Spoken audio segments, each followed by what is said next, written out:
Hey, how y'all doing, man? Good. Y'all look bad today, man. Y'all under arrest. Y'all on house arrest. What's wrong? Y'all got a what's happening, man? I mean, y'all inside. What happened? The girls didn't stop. What? DMing you? What happened? Okay. Ain't nobody dropping no DMs on you. You can't get out the house. You can't go holler at them. Y'all just oh man. And when the last time y'all seen a girl? Yesterday. I'm It's talking been a while. man on her face. When last time? Oh, you ain't smelled nobody hair about 2 months now. Man, you crazy. I like a Oh, I'm crazy. Let me tell you something. I done made a whole lot of money being crazy, partner. Ordinary don't get it. Hey, listen, I want to say welcome to everybody Thank you. to the mentoring program that's virtual this year because of COVID-19. We couldn't do what we normally do. Let me see what I need to show y'all. Right there. So due to the COVID, you know, we couldn't do the mentoring program we normally do at Chick-fil-A Ranch and my ranch out in Dallas. So we did it virtually. We've had a lot of success though. We've had actually every day we've had like 600 boys joining us, 600 young men joining us. So that's worked out. We've also had a lot of help from the National Association of Minority Auto Dealers this year, who got behind the program and wanted to help you young brothers out. And also we got some help from JP Morgan Chase, Advancing Black Pathways. These are people who trying to help us deliver the message to you all. We've also this weekend given out $80,000 in scholarships to young men trying to go to school. So we about it, man. If you don't know who I am, then you don't have a television set or electricity. You know, I'm one of them dudes, man, where I'm really grateful, man, that God put me in a position. Somebody told me a long time ago, a very famous person, he said, what you want to do, Steve, is you want to live your life where when you walk into the room, you need no introduction. Your reputation precedes you. So hopefully that's happened for me in my life. I've been very fortunate. Today, I'm gonna give you an opportunity to talk to me direct, because at the camp, that's what I do. So I'm gonna talk to you about some things, fellas, but everybody that's on the screen, if you have any questions, I'm gonna take questions. If you just hold your finger up like that, I'll be able to take your questions. I gotta know. So what I wanna talk to you about today, and I got some people coming on to kind of help a little bit. I ain't gonna take up a lot of your time, but what I'm gonna say is real. What I'm going to tell you is the truth. I'm gonna talk to you without paper. I'm gonna speak strictly from my soul. I know what I'm talking about when it comes to this thing. See, the reason I am so good at telling people how to get up is because I've been down. The reason I understand how to tell people how to get over, because I've been way under. The reason I know how to tell people how to win, because I done lost so many times. I can tell people how to overcome. I've actually learned the principles of success. So what I'm gonna talk to y'all about today, man, I want y'all to pay real close attention, because when I get through talking to you, I promise you this, I'm going to tell you how to make your dreams come true. Point blank, bet. I promise you that. I give you my word on that. Matter of fact, if you pay attention and really take into this here, what I'm about to tell you, I'm gonna show you how to make your dreams come true. See, a lot of people, they don't wanna do that because they wanna sell you a program where you gotta listen to them every week for a year for about $15,000, $25,000, and then they help you figure it out. Well, y'all don't have the $15,000, $20,000. So what Uncle Steve gonna do is I'm gonna just give it to you flat out. I'm gonna simplify it for you. Because being successful is hard. It's hard. You might as well get that through your head. It's hard. But I'm gonna tell you something. I've been successful and I've been unsuccessful. Both of them is hard. Because let me tell you something, man. When I was homeless and I was living in a car for 3 years, that was hard. Trying to figure out where I'm gonna eat, where I'm gonna wash up, how I'm gonna bathe, where's the bathroom at? Man, can I get in here? Will they say something if I go in there? That's hard. Being successful is hard. Trying to make your dreams come true is hard. Trying to get rich is hard. Trying to be a millionaire is hard. Trying to finish college is hard. Trying to get the job of your dreams is hard. All of it's hard, man. Dunking a basketball is hard. If you ain't got the hops, it's hard. And you can have the hops, but if somebody down there playing D like they used to, it's hard. Everything you try to do to become a success at, young brothers, is hard. Let's just get that clear right now. It's hard. You want a big house? It's hard. You want a nice car? It's hard. Now, you could be fooled and let somebody tell you that there's an easy way to get it, but it ain't. If you try to make some easy money, two things gonna happen to you. You're gonna get killed or you're gonna go to prison. So keep on, man, messing with that easy money. That's not the way to do it. Just get it in your head that it's hard. Okay, now that we got that out the way, it's hard. Let's talk about some of the challenges that some of you all are facing. Like my mentoring camp was set up for boys who are from single parent homes that's headed up by women. That would be your mother. Did my picture go out or I'm still good? You're still good. Okay, cool. No, you're still good. You're good. Cool.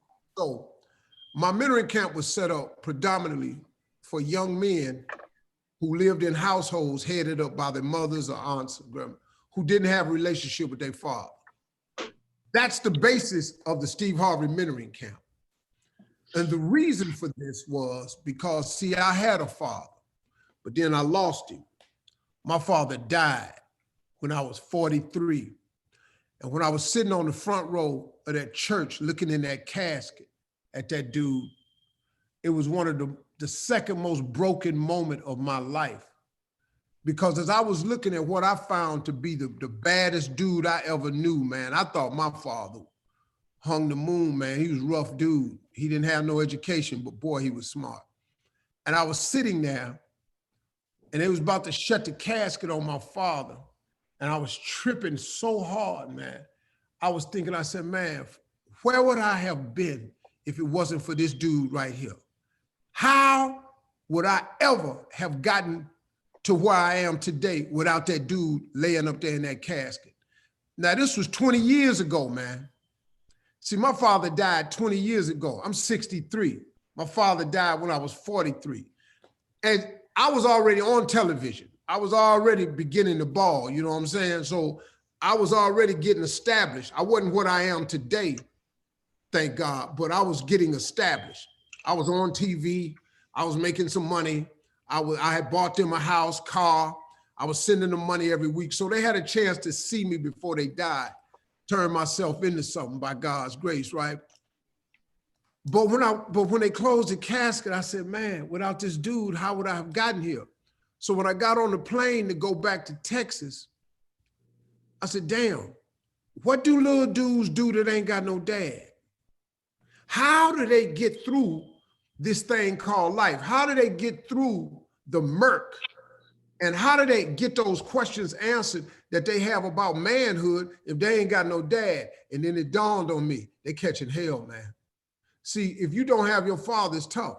It's hard. Now listen to me, it's doable. It may be tough, y'all, but it's doable. See, because you got, first I want to tell you a couple of things about your father and a couple of things about you. First of all, let me tell you something about you. You were created by God. He needed two people to bring you into this world. That's your father and your mother. Those two had to communicate, come together, perform the act that produced you. The only way God could get you, the one I'm pointing at right now, you, homie, the only way God could get you, he needed those two exact people right there to produce you. God don't make no mistakes. You were brought here on purpose. Now, is your road a little rough without your dad? You better believe it is, but he still made you. And the reason I'm telling you that you're gonna be fine and you're gonna make it is because you ain't the only one that ain't had no dad, man. I have soldiers at my camp that come to the camp simply because they never knew their father and they just want to spend some time with little boys to tell them that you're gonna be all right. See, here's the deal. You were created for a reason.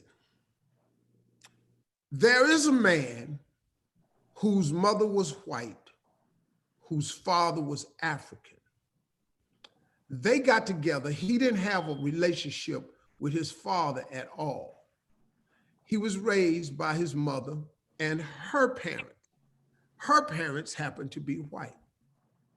He never really had a relationship at all with his father, this African. This man became the president of the United States, Barack Hussein Obama. He became the president of the United States because God knew when he made him, when he had this African man and this white woman come together, he knew at birth that he had designed him to become the first African-American president. Just like God knew at birth, he designed me to become a television star and to turn around and become as big of a motivational speaker as I can. He knew when I bought my ranch in Texas that I bought because I was tired of getting kicked off people's property when I was homeless. Get away from here. You don't live here. This ain't your land. You know how many times I've been, hey man, you know how many times I've been locked up, man? Dog, you have any idea how many times I've been, bro, you don't even know. You don't even know how many times I've been ran off people's property for trespassing. I bought so much land in Texas because I figured wasn't nobody running me off and I'd always have a place to live, right? That's what I thought. You know what God said? Nah, homie, I didn't have you buy this land so you could go out here and just fish. I've got you to get this land so you can start changing boys' lives. My mentoring camp started in Dallas, Texas. I've had thousands of boys on that ranch, teaching them how to fish and teaching them the principles of success.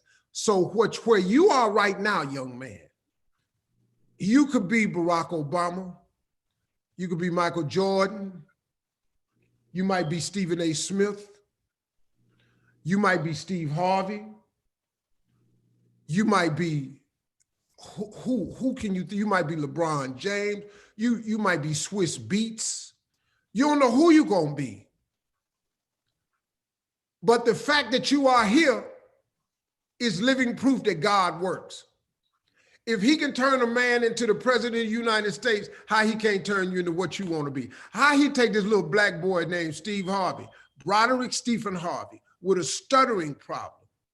I had a girl told me, man, I asked her to go to the junior prom with me in the 9th grade, right?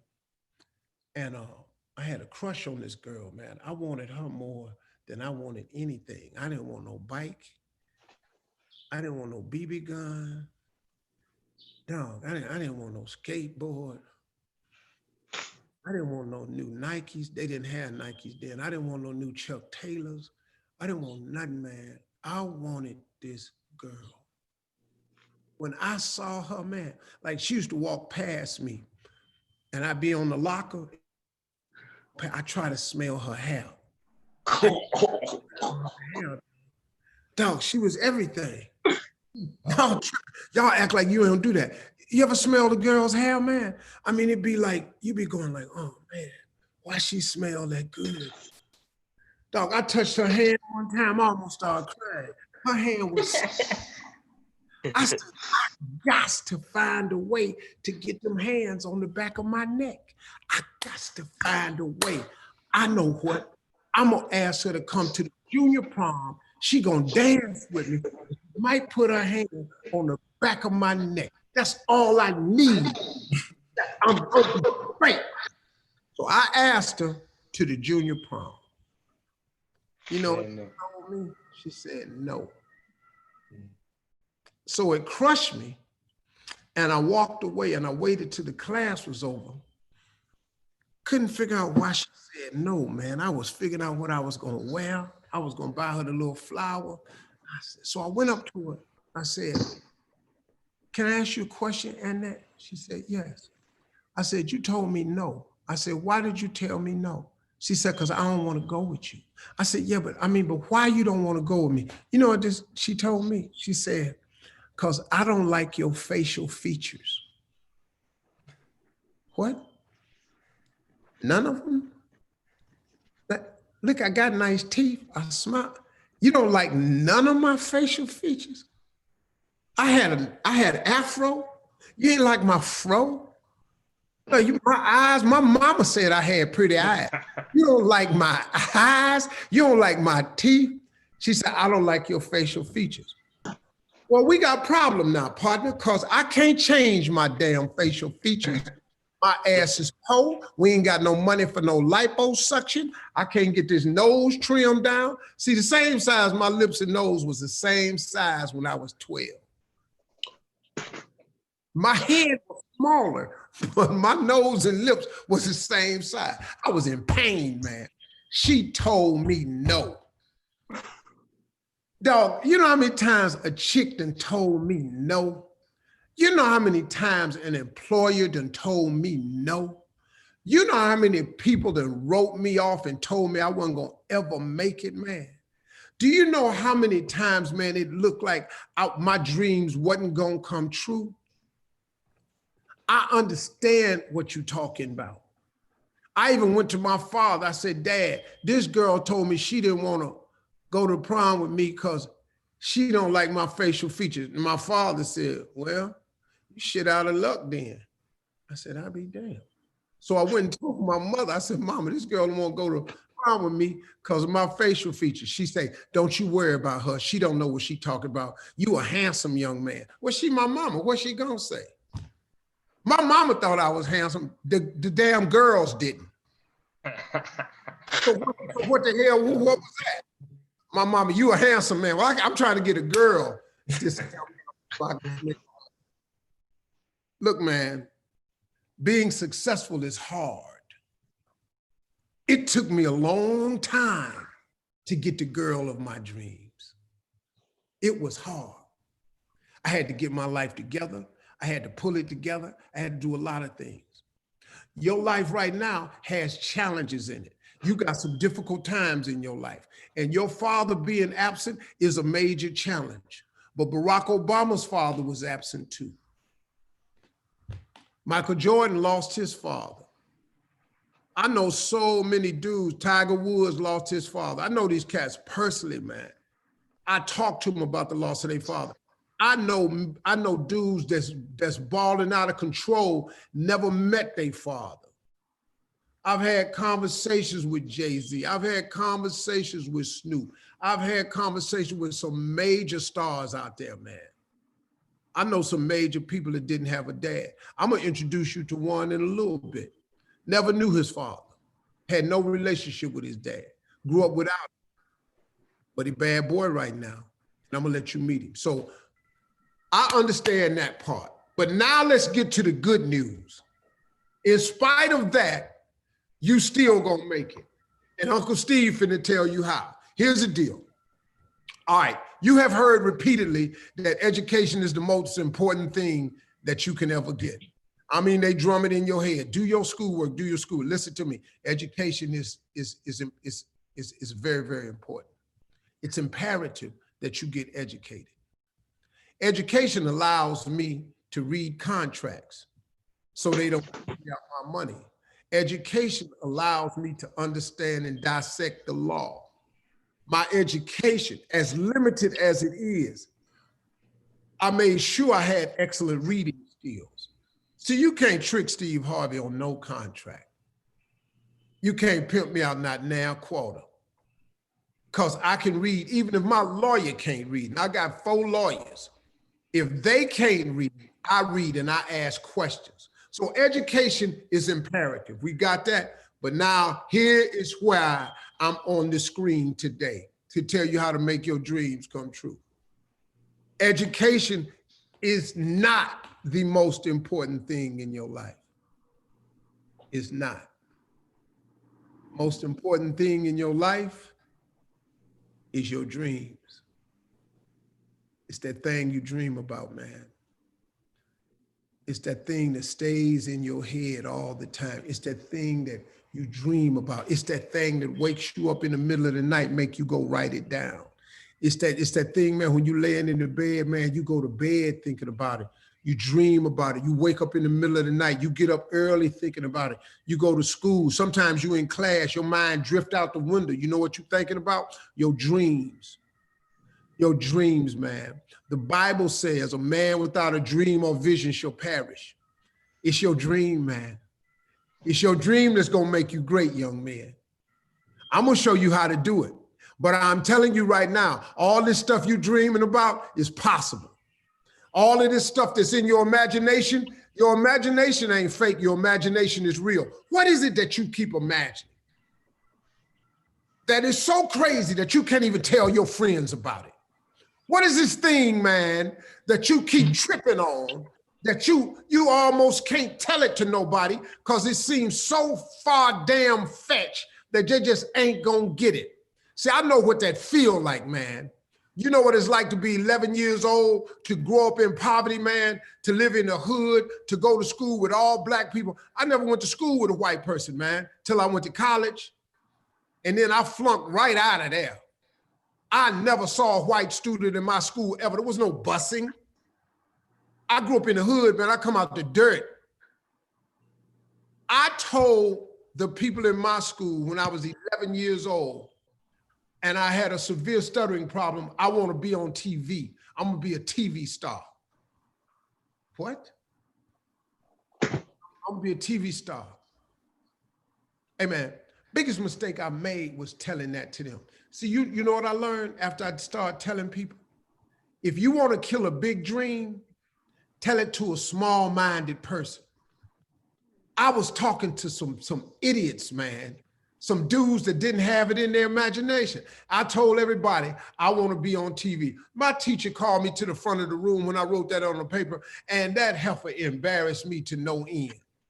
How you gonna write something like this on your paper? Who in this school done ever been on TV? Who in this neighborhood ever been on TV? And I stutter real bad, so I can't even talk. I'm going, Who in your family ever been on TV? She said, and look at you standing there. You can't even talk. How they gonna put somebody like you on TV? Damn it, cut your TV on every day. Cut it on. You go in there right now. Go in your damn living room and cut your TV on right now. I bet you somewhere Steve Harvey on TV right now. All around the world. I go to Africa, I'm on TV. I go to Dubai, Abu Dhabi, I'm on TV. I'm on TV in Australia. I'm on TV in the UK. I'm on TV in Iowa. Go cut your, I'm on there today. I promise, today. I'm on TV 7 days a week because I had this dream. Now, because my teacher did not believe in the dream, didn't stop the dream from happening. I'm gonna be real with you. I told this to my mother and father. My mama wasn't having it. My father was the only person in my family ever to believe I could make it. My brothers, my sisters, all my friends, everybody at my school, no one ever thought I would make it. But I did. And I'm gonna tell you how. And the cold thing about this speech I'm giving you today, I'm gonna tell you how you make all your dreams come true too.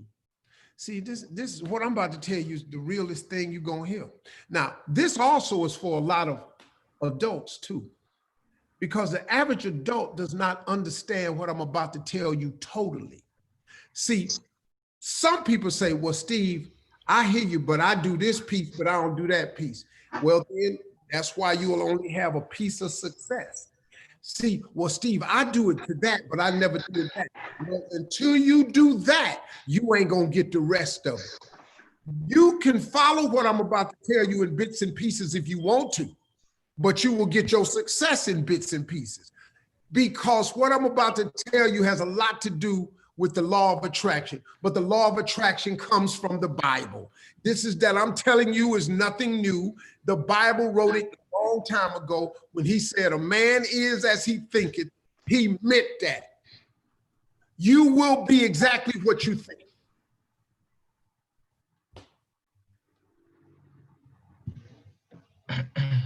You will be exactly what you think. If you think poor thoughts, you will become a poor person. What you had to do to make that addiction, man? Positive thoughts, you will become a positive person. If you think negative thoughts, then you'll be a negative person. If you think rich thoughts, you will become a rich person.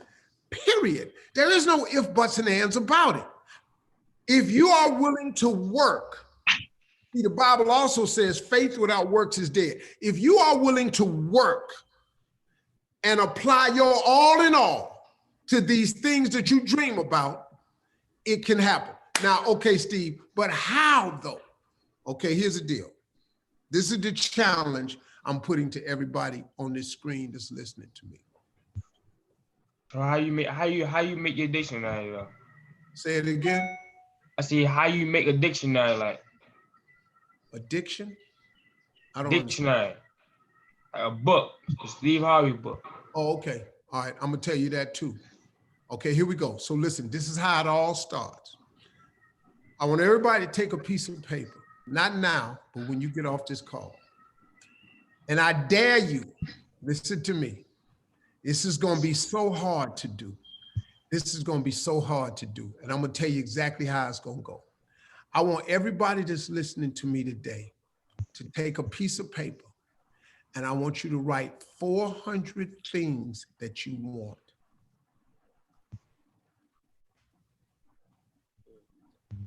$400. Not two, not one, wrong finger.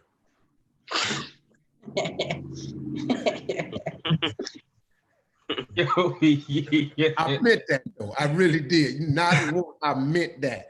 But one, not 100. I need 400 things. Now listen to me. I'm going to tell you why this is important. See, when I was 11 and the teacher said the assignment for today is I want everybody to write on a piece of paper what they want to be when they grow up. And I wrote on the paper, I want to be on TV.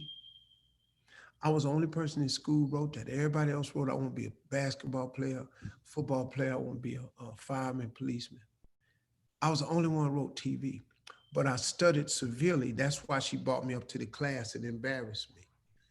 But I'm on TV, but I wrote it down. I did not know at the time that I was obeying a principle of success. One of the major principles of success is everything you want to happen and accomplish has to be written down. Brothers, listen to me. What I'm telling you, the average adult will not do. Telling you flat out. The average adult will not do this. 1 out of 10 people do what I'm telling them to do. And that's why the success rate ain't that high. Because it's not a theory that Steve Harvey came up with. It's a biblical scripture. All success books, all self-help books are built on the principles of the Bible. The biggest self-help book, The Secret, that whole book is the principles in the Bible. The Magic of Thinking Big, one of my favorite books, The Magic of Thinking Big and The Power of Positive Thinking. Those two books changed my life. The Power of Positive Thinking by Norman Vincent Peale and The Magic of Thinking Big by David Schultz. Those two books changed my life. If you read those two books, it's a game changer. But those books were written off of everything that's in the Bible. It's just that the Bible kind of hard to understand if you don't go to Bible study. So and I didn't. So I needed a book to kind of regular English, you know what I'm saying? So what I'm telling you about writing it down, the average person won't do this. Well, I think about what I want every day. No, no, it has to be written down, partner. I'm sorry. I'm sorry. You can try it without writing it down, but you're going to limit yourself. And the reason you have to write it down is because there's a Bible verse in the book of Habakkuk, Habakkuk 2:2. And this is what it says, brothers. It says, write the vision and make it plain so that he who reads it will run to it. And even though it tarry, wait for it, for surely it will come at an appointed time. That's what it say. Now, who are you to say that ain't real? People be tripping, man. They make this thing way harder. So now, I want you to write the vision. I want you to write 400 things on a piece of paper that you want. Now, let me tell you what's going to happen. When you get to 75, you're going to get stuck. Because right now, you have not trained yourself to think big, really, really big.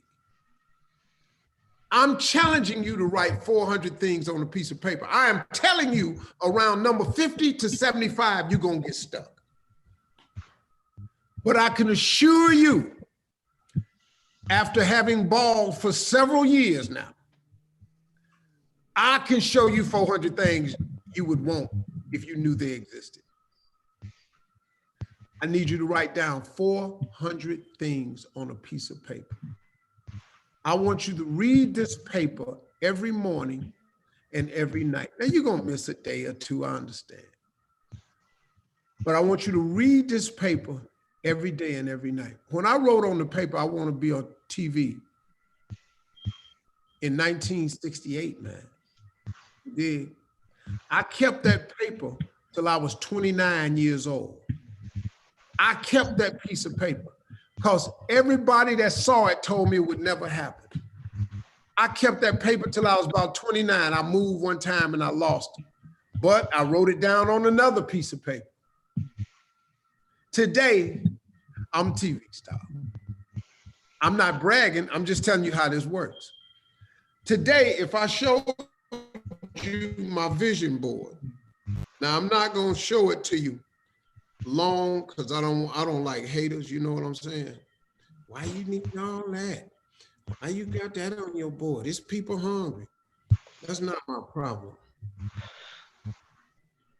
See, that's my vision board. I'm just going to show it to you real quick. I'm just going to go back and forth because I don't want to. See, this here, when I turn my phone on, that's what you see on my phone. I ain't got no picture, no dog, no damn sunset. My wife ain't on here. I got my visions on here. I'm going to show you how it works, man. Just so you know, I'm going to show you how cold it works. Let me see if I can punch this up. I'm going to show you this one thing. See this right here? Yeah. That's a map of Africa. That's been on my vision board. That's been on my vision board for 8 years. Africa. Because I told God I wanted to do something in Africa. Do you know last year, man, I taped 2 TV shows in Africa? Do you know that the 2 TV shows I taped in Africa is the #1 TV shows in Africa? It was on my vision board. I'm gonna show you something else, man. I'm trying to help y'all really understand. When you done, I got a question. Huh? I got a question. Go ahead. What made you come up with Family Feud? You talking about for Africa or just the whole show? The whole show and Africa, though. Okay, check this out. Part of being a TV star, it started with a TV show. It started on Showtime at the Apollo. That was my first show in the early 90s. I got on TV when I was 38 years old, man. Because remember that scripture I said, write the vision, make it plain, so that he who reads it will run to it. And even though it tarried, Tarry means take a long time. Even though it tarry, wait for it, for surely it will come at an appointed time. Even though I wrote on the paper when I was 11 years old, I want to be on TV, I didn't get on TV till I was 38. Because that was my appointed time. The problem is people write stuff on their paper and it don't happen in their time and they quit wanting it. They tear the paper up. Well, I guess it ain't gonna happen. That ain't how this work, man. This ain't got about lottie-dottie damn thing to do with when you want it. It's what you want. The when is God's business. So God said 38. Now, I had plenty of chances to give up. So when I got on TV, my first show was Showtime at the Apollo. The second show I got was Me and the Boys. It was a TV show. I had 3 sons on there. I was a single dad. My next show was the Steve Harvey show with Said the Entertainer. I was Mr. Hightower. I used to watch that all the time. You understand? That's where I had, that's where y'all know me from. And then I had Steve Harvey's Big Time. And then after Steve Harvey's Big Time, I got another show. And then I got the radio show. And then I was just sitting around one day. This was my second time losing everything. In 2005, I lost everything. I had a radio show in Los Angeles. I had a TV show. And both of them, I got fired from the radio show and I got the TV show canceled on May 10th. May 23rd was my last day of radio. They fired me. Was it a point where you thought like you just wanted to give up for real? Oh, brother, listen to me. It's gonna be a whole lot of times you're gonna want to give up. Everybody gonna have a turn back moment. Everybody has a moment where it just seems like it's going all wrong, it's going too hard, I'm gonna quit. But think about this. If you quit, then what? See, if you quit, you're a failure. Once you quit, you damn sure can't make it now. You out, homie. I promise you it won't happen now. See, once you quit, you have guaranteed that it can't happen. If you don't give up, the possibility always remains. In 2005, I could have given up. I lost everything. I had no radio show. I had no TV show, but I had this one thing though. I had this one gift that God had gave me. I was a stand-up comedian. And see, a lot of y'all never saw me live in concert because you're too young. I was a bad boy. Please understand. Steve Harvey, stand up, strong. I was wicked, man. I was a bad boy. I was funny. And I had a stand-up career. So what I did was, since they took that, I took the one thing that God had gave me was my gift, and I went to work. I worked every weekend, Friday, Saturday, Sunday, 2 shows, 3 shows, comedy. I worked look, man, I done sold out every venue in this country. From Madison Square Garden Arena Theater, all the way to the Phillips Arena in Atlanta, the Fox, the Silver Dome, Joe Louis Arena in Detroit.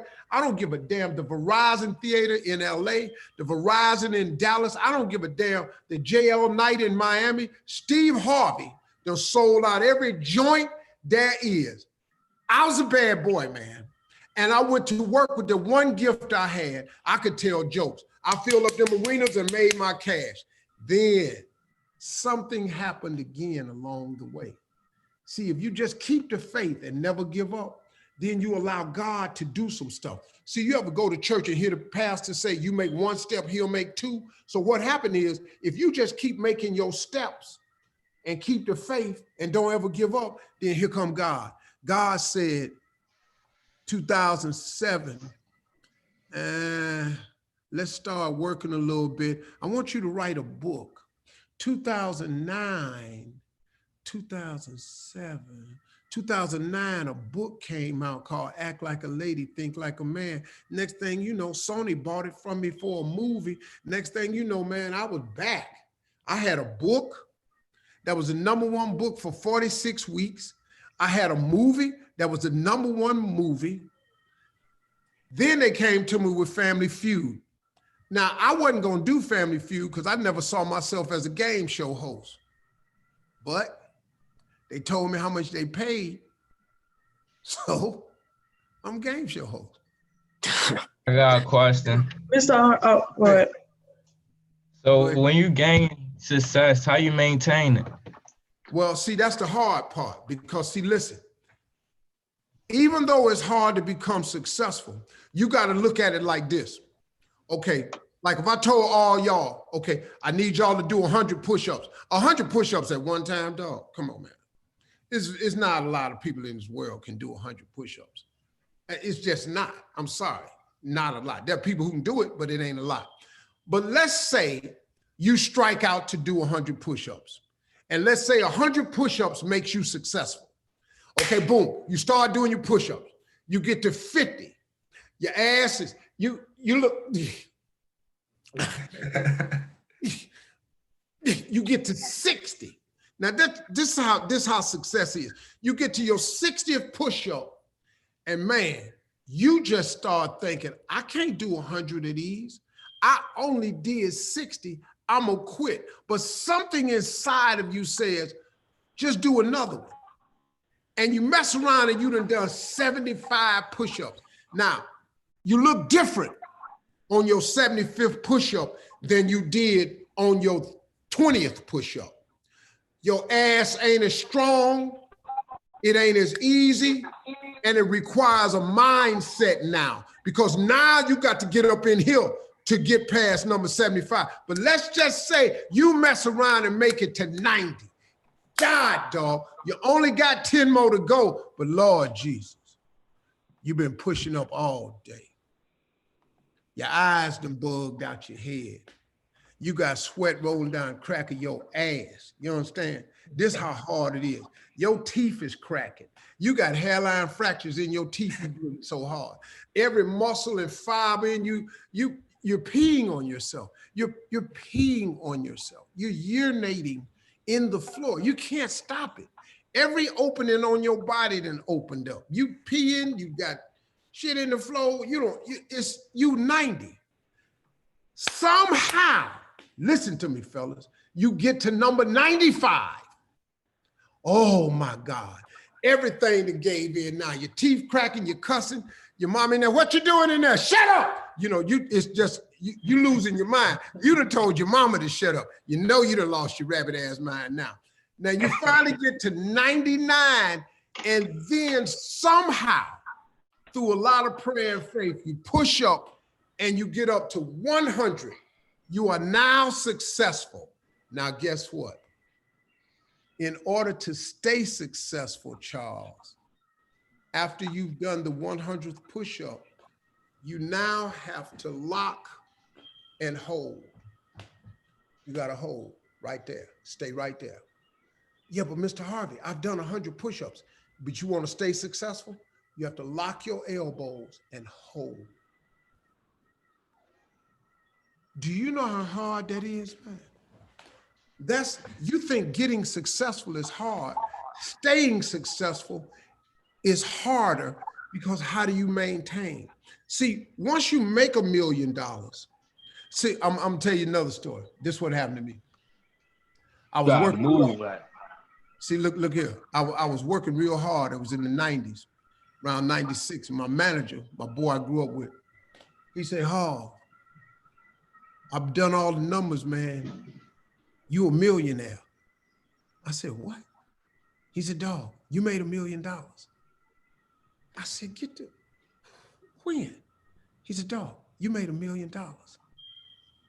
I said, "Let's go celebrate." So I took him and I had about 6 people working for me. We all went to dinner. We had dinner that night. I had $1,155,000. We went to dinner that night and I spent $1,500.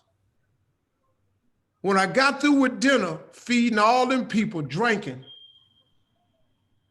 my boy say, "Damn, dog, you ain't a millionaire no more." Dog, I had I had $1 million, 150 more over $1 million. I spent that much money on dinner, and all of a sudden, I didn't have $1 million no more. I went from being a millionaire to a thousandaire right after dinner. So then I learned something. And then he told me, hey, dog, you ain't paid no taxes on this money yet. So now I owe the government 40%, because once you make over a certain amount of money, you taxable in the 40% bracket. So now for every dollar I make, I got to send the US government 40 cents. So if I make $10,000, I got to send the government 4,000. See what I'm saying, man? If I make 10,000, I got to send the government 4. So if I make $100,000, I got to send the government $40,000. Whoa, hold up, man. This ain't right. So now to become a real millionaire, I got to make about $3.5 million, man. So it's hard, young brothers, but listen to me. It's doable, because once you write this list, everything on this list has to happen. Now, here's what I want to tell you. When you get stuck on number 75, you're going to have to dream bigger. See, a lot of y'all are going to get stuck on 75 because you're going to write down, I want a car, I want an apartment, I want a house, I want to buy my mama a car, I'm going to buy my auntie a house, I'm figuring out, I want a wardrobe, I want some rims, you know, I want me a chain, I want to have me a what? And you're thinking too small. What was your first 5? My first 5 what? Your first 5 things that you wanted on your 400 list. I wanted a house because I was homeless. I just really wanted an apartment. I wanted to make, my first thing I wanted on my list was I wanted to make $100,000 a year. I wanted to make $100,000 a year. This is the first list I wrote. That list changes as you develop and grow. Yeah, I make really good living right now. I'm way past 100,000. 100,000 a day gone. See, let me show you. Let me show you something. Where's my phone? Excuse me, Mr. Harvey. Yeah. I was just thinking, when you was a kid, what was one of your biggest dreams? I know, like, you had a TV, but like, say for instance that didn't happen. What was your second backup plan? No, see, I never had a backup plan. See, let me tell you something. When you hear people say that, to have a plan B, I never agreed with having a plan B. I never had a backup plan. See, let me tell you what I thought. Everybody that I know that ever had a plan B had to go and use plan B. Because you're gonna have to, you hear people say stuff like, don't put all your eggs in one basket. Well, it depends on what your basket made out of. If your basket is made out of faith and hard work, why would you not put it all into that? If you don't dump your all in all into one goal, you ain't gonna make it, man. See, That's right. In order to have a plan B, your ass got to make preparations to have a plan B. So now you got to stop working on your A plan so you can carry your ass over there and work on the B plan. Well, damn, dog. When we gonna build the A plan if your punk ass is over here working on plan B? So right. See, if I don't get a plan A, if something happened to my plan A, I just get another plan A. I never have a plan B. Because if you have a backup plan, you're gonna end up using that backup plan. So like, who was like pushing you, like make sure like you was on your game, you ain't never slip up? Like, who was there like let's push you and make sure you succeed? Well, see, that was hard, man, because a lot of that's gonna have to come with. Mr. Harvey, your mic is muted. Muted me. Can y'all hear me now? Yes, sir. Yes, sir. Yes, sir. Yes, Hey, sir. listen, man. A lot of what you're gonna need is gonna have to come within. Don't think that it's gonna be a lot of people encouraging you, because sometimes your dreams is gonna be so far-fetched over what they can see that they're not gonna support it. My mother didn't support me being a comedian because my mama didn't see how that could work. Boy, how you gonna make money telling jokes? Mama, this is what I'm gonna go do. Well, my jokes done paid for a lot of dreams now. So what I'm saying to you is, you're gonna have to dig within yourself a lot of times to find the encouragement to keep going, because sometimes you're not gonna get it from outside sources. They just not gonna give it to you, man, because they don't see it. Like, man, let me tell you, all of my friends used to go over my mama's house and go, Miss Harvey, Steve lazy, he don't want to work. That's why he out there telling them jokes. Man, what is your punk ass going up my mama's house telling my mama I'm lazy and I don't want to work? I want to work, man. I just don't want to work for nobody else. I want to just work for my damn self. I ain't lazy, man. I'm a hard hustler, but they couldn't see it. So y'all, hey, listen, I got somebody that I see them joined us that I want to bring on the phone because, you know, young men, we were talking about the struggles of not having the father in your life. And so I got a man that not only didn't have a father in his life, but he became a huge musical success. So he's with us right now. He does this all the time with me on my mentoring program. Ladies and gentlemen, the R&B legend, Mr. Anthony Hamilton. What's up, man? Mr. Hamilton. What's up? How y'all doing? Good. Good. That's y'all. Happy Hey, Father's Day, Steve. Oh man, it's gonna be great. When I'm done with this, man, I'm gonna go be a dad, man. I got a kid. Huh? I got a daughter. Oh, happy Father's Day to you too, young man. Father's Day to you. All right. Stay with her too. Stick with her. Yeah, don't give up. So Anthony, these young men, a lot of them are struggling with the fact that they didn't grow up with a relationship with their father. You didn't have a father in your life. What would you say to these young men? You know, I think it's not a curse. It's not a punishment. It's the life you've been given, and sometimes you have to deal with where you are in life and go from there to where you want to go. That can't be an excuse. There's an uncle in your life, or cousin, or somebody who's close to family. Wherever you can get that male love, that male attention, and that male guidance, it's important. So it doesn't necessarily have to be blood that can father you. It can be someone who instill those things into you, that wisdom, that knowledge, and that direction, and someone who holds you accountable. That's what you really need. You can have a father in your life, and he'd be worthless, and you end up worse off. So sometimes God bless you to keep you from garbage. Wow. And and he can come later on in your life when he becomes better. I think that's what happened with me. My father was there, but then he disappeared, and then I was blessed with another father. I got adopted when I was about 14, and then that father was there, and then my real father came back in my life. And I don't hold no grudges. I accepted him. This is where we are. We're gonna start from here. We can't fix what was. Right. You don't want to waste no time trying to go back. Let's go forward. We can make it work from here on out. We make it work from there. And hey, Anthony, you got 6 sons. Is that right? Yeah, 6. Wow. What's your relationship with I'm looking at them right now. What's your relationship with your sons like? Man, I love each and every last one of them. We all are really close. The younger 3, I just had them for 3 months during the pandemic, and they drove back home with their mother, but they'll be back in about a couple of days. She dropping them back off. But we're really close. We talk about real stuff. We speak about what's going on with it's all the 11 racial o'clock. injustice. And we speak about like real life stuff. And I love on them. I hug them, kiss them, and just encourage them, being a real father and a friend. I got a question. Mr. Anthony, Yes, sir. I have a question about your kids. Which one's the oldest?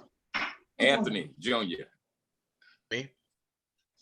Yeah, Anthony Jr. is the oldest, the one with the dreadlocks, the longer locks.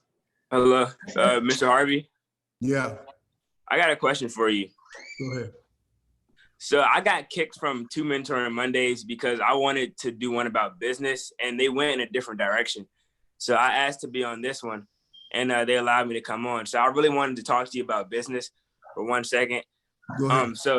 So in my last school, I went to a public school, and I started a club about stock market because I was blessed to have a family that is really big on the stock market. So I really want to promote that in the African American community, you know, because it's not enough of that. So, you know, since you have the platform, I was wondering if we could just like maybe partner up and start like something to really push that in the African American community. You know what, man? That's a good idea.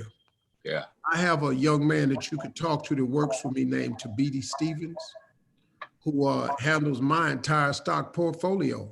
My entire stock portfolio is handled by a 27-year-old kid. I mean, this dude graduated from Morehouse. My son said, Dad, he's brilliant. And because I was stopped messing with the stock market because I lost a lot of stuff back when the big crash came. And he talked me back into it. And I gave this kid, you know, nice amount of money. And he has turned it into a really, really sizable portfolio for me. So right after this, Paige, let's put him in touch with Tabidi Stevens, and let's do something on my website with him and Tabidi together.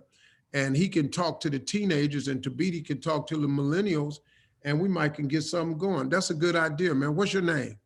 My name is Brett Birch. Brett Birch, we in business, man. Congratulations. You in business with Steve Harvey right now. Hey, bro, congratulations. Congratulations, man. Congratulations. God, man. Mr. Harvey, I have a question for you, and Mr. Hamilton, I have a question for you. Okay. Mr. Harvey, I can go with you first since we're already on the topic of business. One of the things that I want to go to college for is marketing. Social media marketing is big right now. And I was wondering, do you have anybody who I could connect with to mentor me or teach me the ropes? Because I know you have a great... Well, you know something, man? I'm really been trying to get a handle on that market myself. You know, I have a big social media following, but I have some people who do it and they do a really, really decent job. But I've been looking for someone who can head up my social media marketing because, you know, I just really started paying attention to it over the last year and a half, 2 years maybe. And just to sort of get a grip on it, you know, I've managed to monetize it now and we make money off of it, but I didn't really get it at first, you know, because I'm old school. I kind of was missing the boat on it. I think there's people like Ellen who has mastered it. I think she's making probably the most of anybody that I know that's doing it outside of the Kardashians, but they got it. They got it gangster cornered, them Kardashians girl. And they're really, really some nice girls, man. I know their mom and I know a few of them, not really close, but just in conversation. They're just nice people, man, but they're really smart with it. But I can introduce you to my team. Jalen Bloodsoul's got a pretty good grip on this that works for us. So I'm gonna put you in touch with Jalen Bloodsoul. I think he spoke at the mentoring camp a couple of times too. So Jalen Bloodsoul would be a good person for you. I got a question. Hey, Mr. Harvey. I'm my little sister. So how should I? And I don't know how to like love like my little sister like that because I'm like I never had an older brother or nothing. So how could I be like a better role model and like a better guy for her in her life? You ever? Yeah. How old are you? I'm 14. And how old is your sister? She's now 6. Well, can I ask you a question? Yeah. What do you think is missing for your little sister? Just from a 14-year-old perspective, what do you think is missing? The encouragement and like just someone being there for her. That's the guy. Encouragement and someone being there. And you think she's looking to you for that? Yeah, because I'm the only guy she has in her life. Right. So now here we go. Now let's go. Do you know what it feels like? I'm asking you a question. Tell me your name.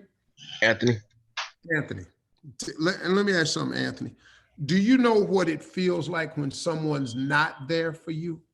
Yeah. No, it's not. Yeah. Okay, let me ask you another question. Do you know what it feels like to want to get some encouragement from somebody and not get it? Yeah. Okay, now here's what you need to know. Like Anthony Hamilton said, and I had never heard it put that way. He says, sometimes God removes your dad from your life because he's not a good enough person to play the role. And instead of having you around and be a bad influence, sometimes he just removes that influence. So now what Anthony Hamilton has learned is whatever was lacking in his life, he decided not to allow it to be lacking in his children's life.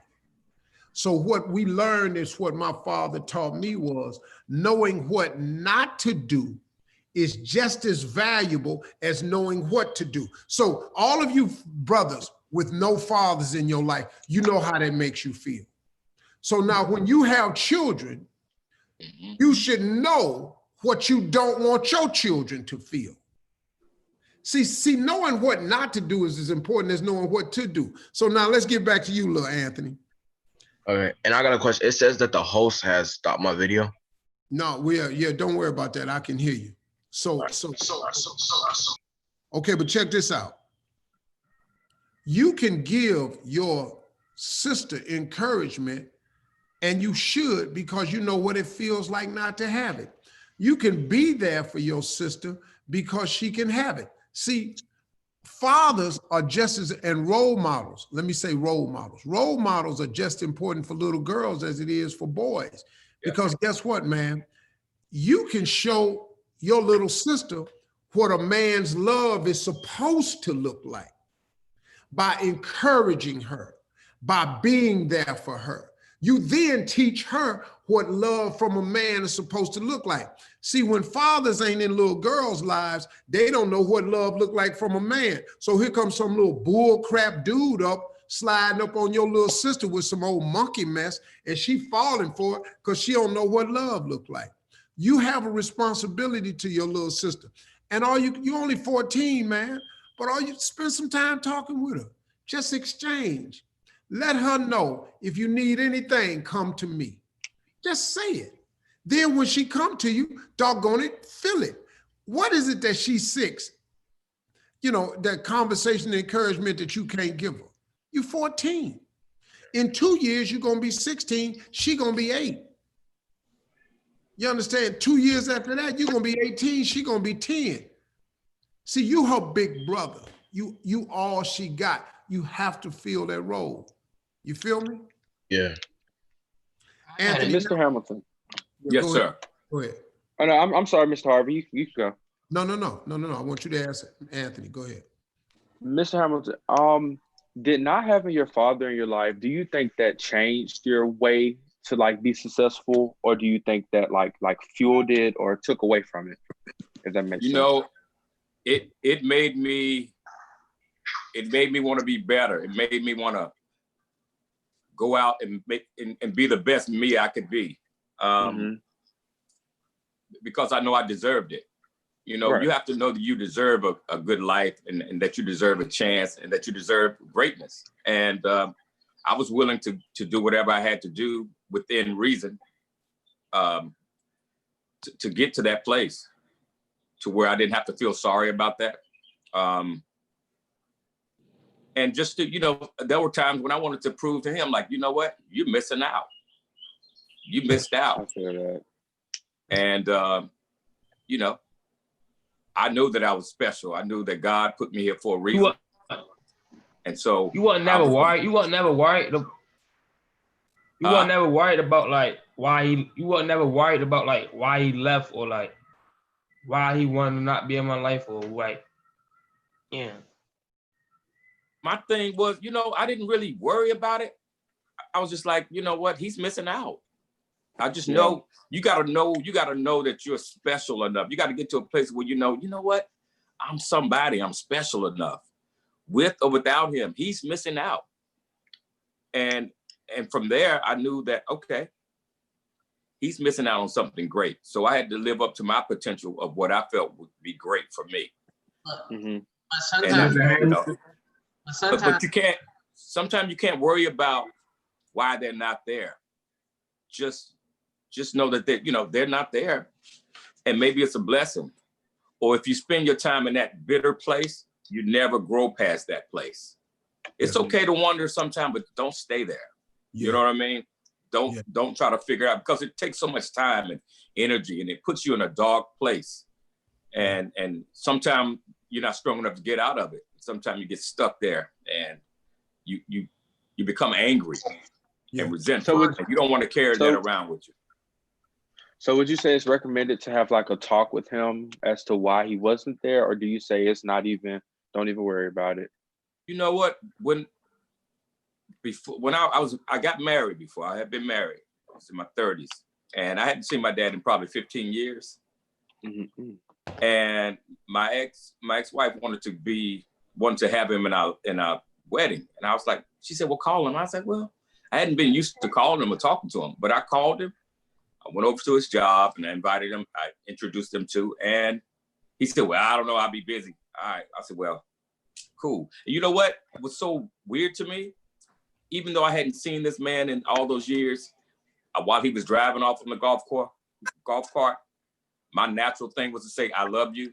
And don't you know, for a second, he drove off and he turned around and said, I love you too. And that changed my life. I'm not gonna say it didn't matter, but that changed. And then we grew from that place. But I didn't spend all my time worrying about why he wasn't there or what. I felt like, my thing was, I felt like he wasn't at a place where he could be a father. So sometimes just because they're fathers or they've made babies don't mean they're ready.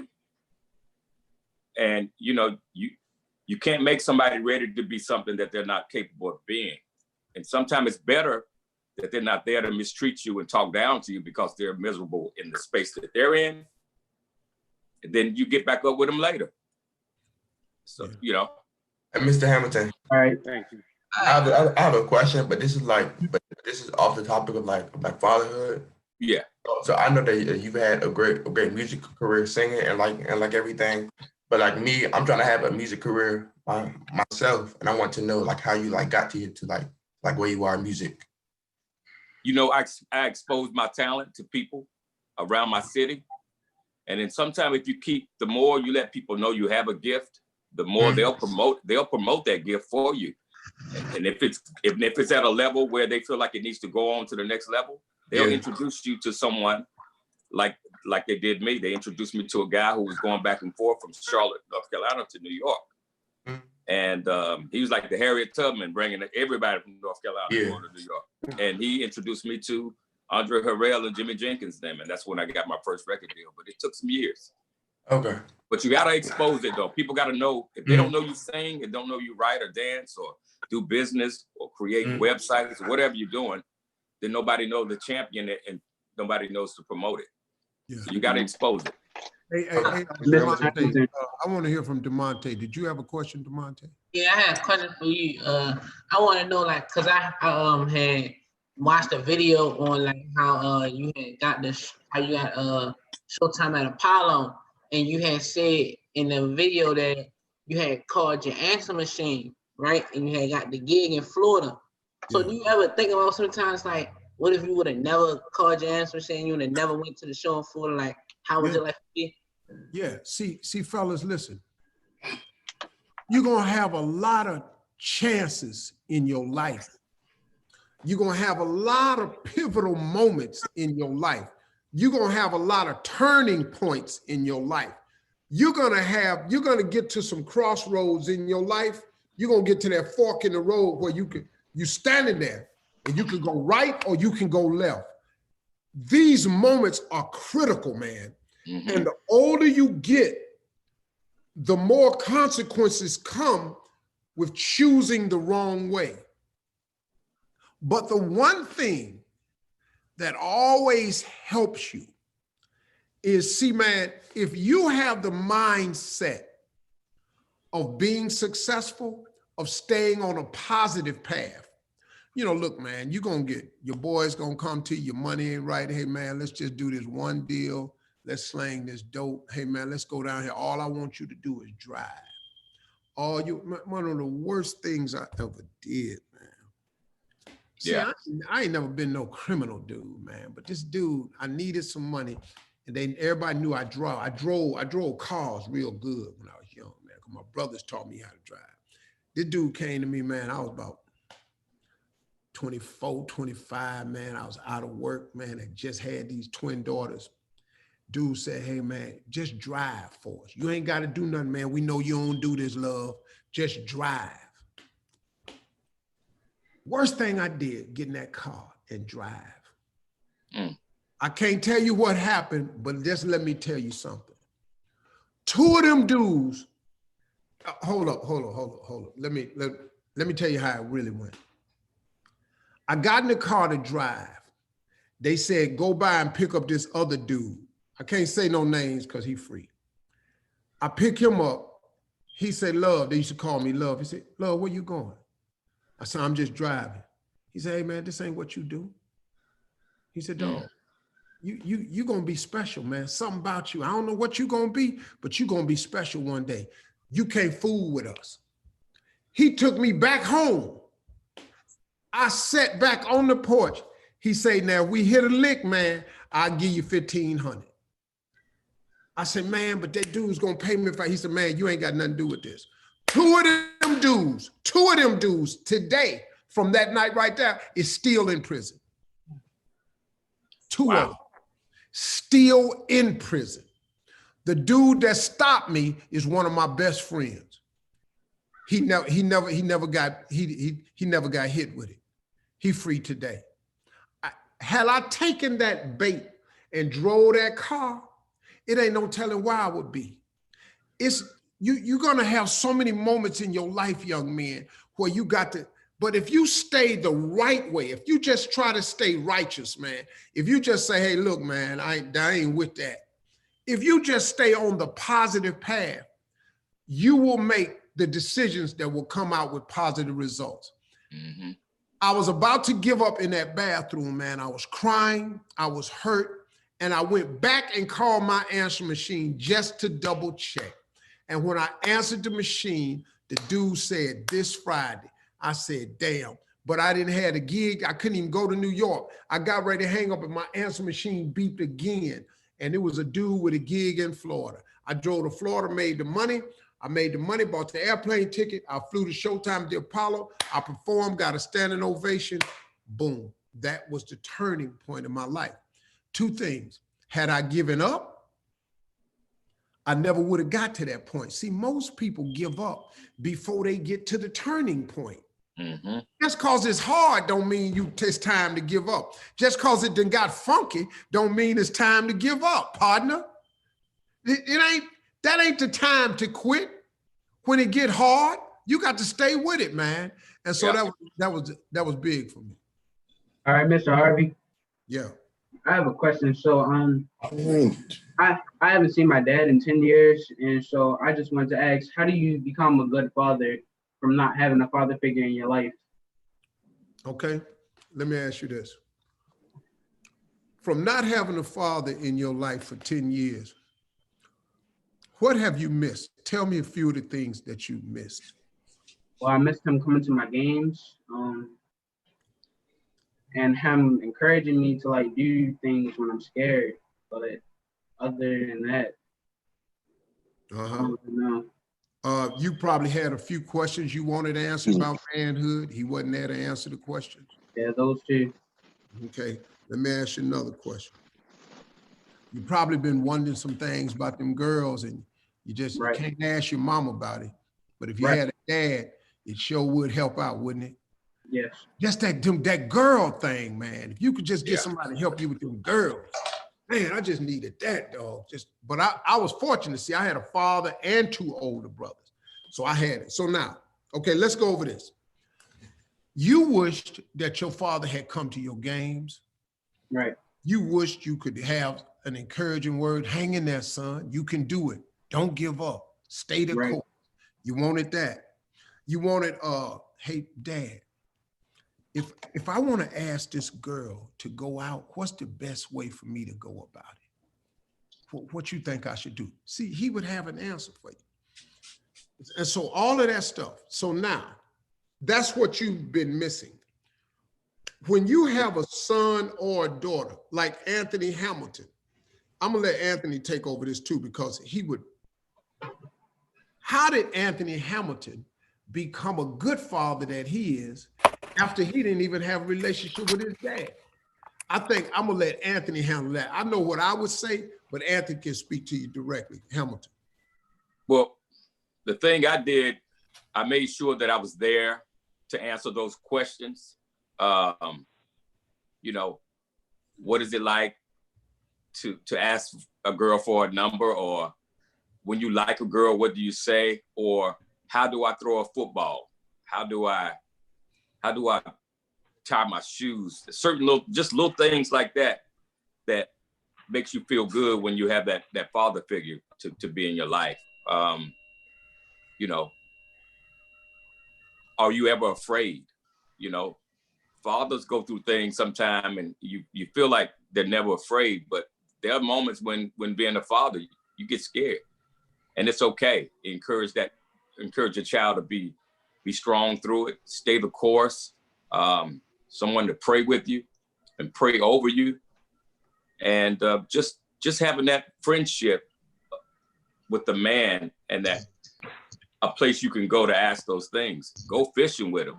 And if it ain't doing nothing but just throwing the ball in the yard, those little simple things can turn a child's life around. Doesn't have to be the big extravagant gifts and you know, all the fancy things that we see on TV, but just the simple things like sitting down at the dinner table and just eating together, and him handing you a piece of bread or a piece of chicken, letting you know that, okay, I love you.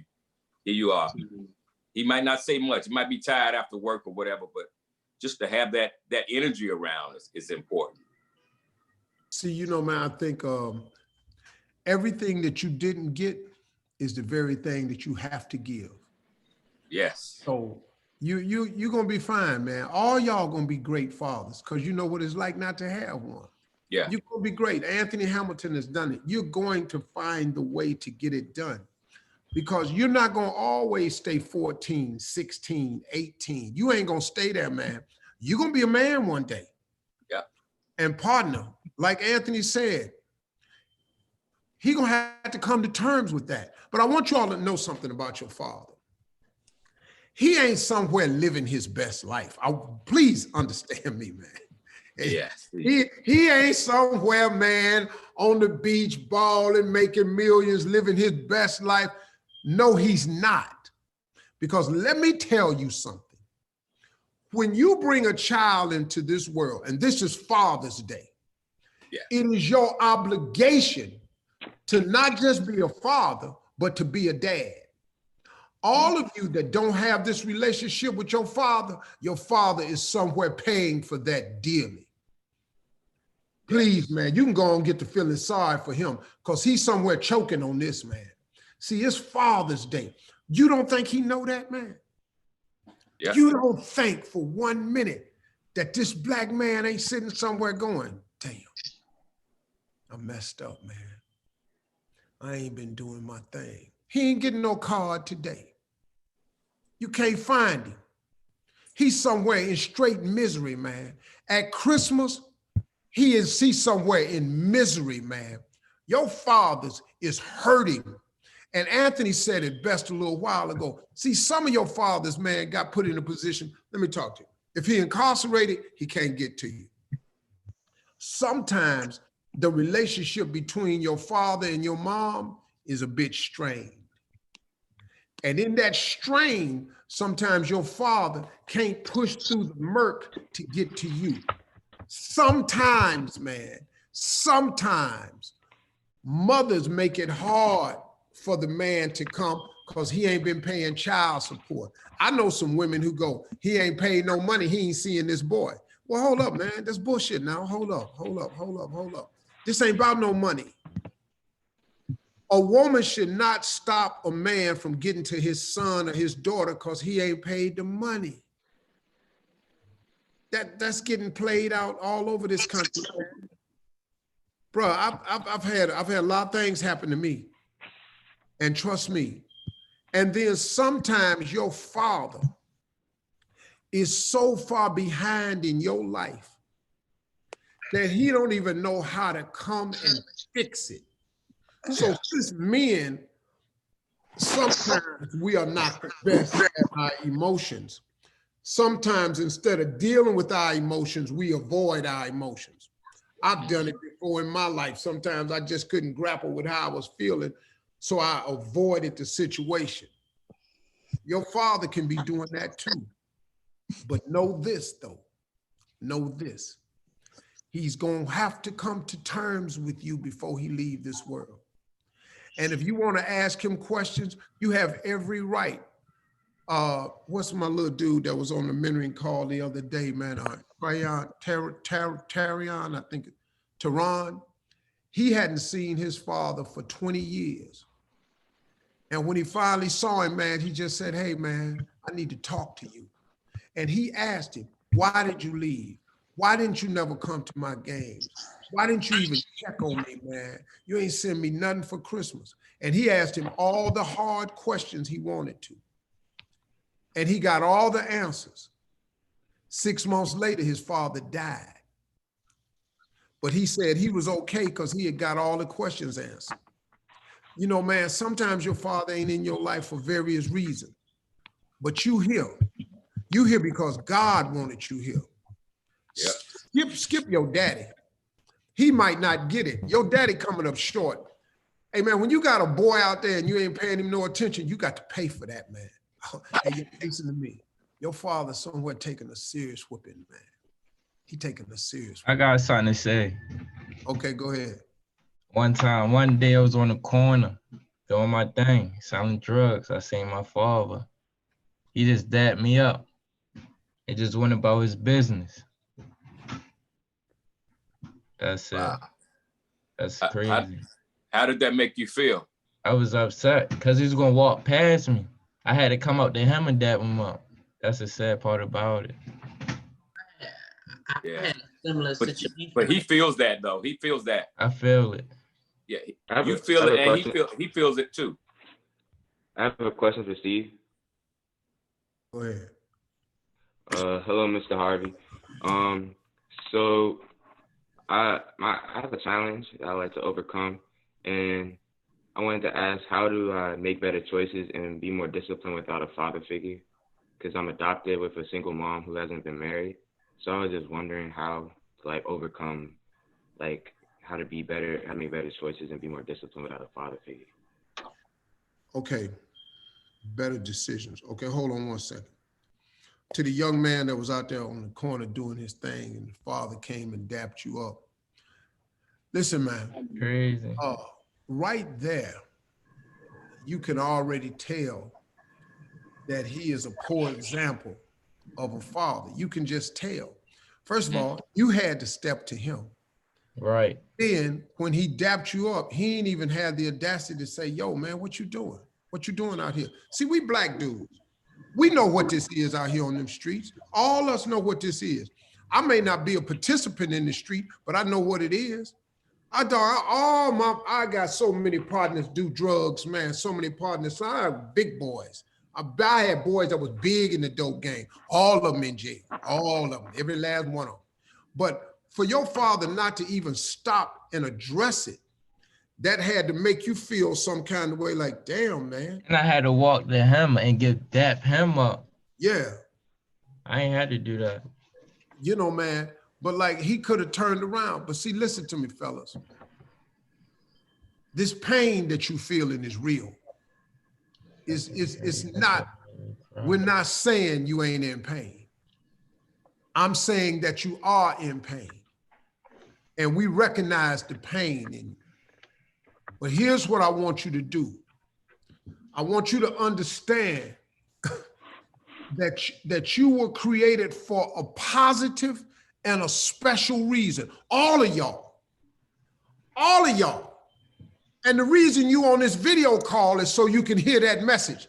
Don't you think God know what you've been going through? You don't think he feel your pain? That's why he put you in a position so you can hear different mindsets.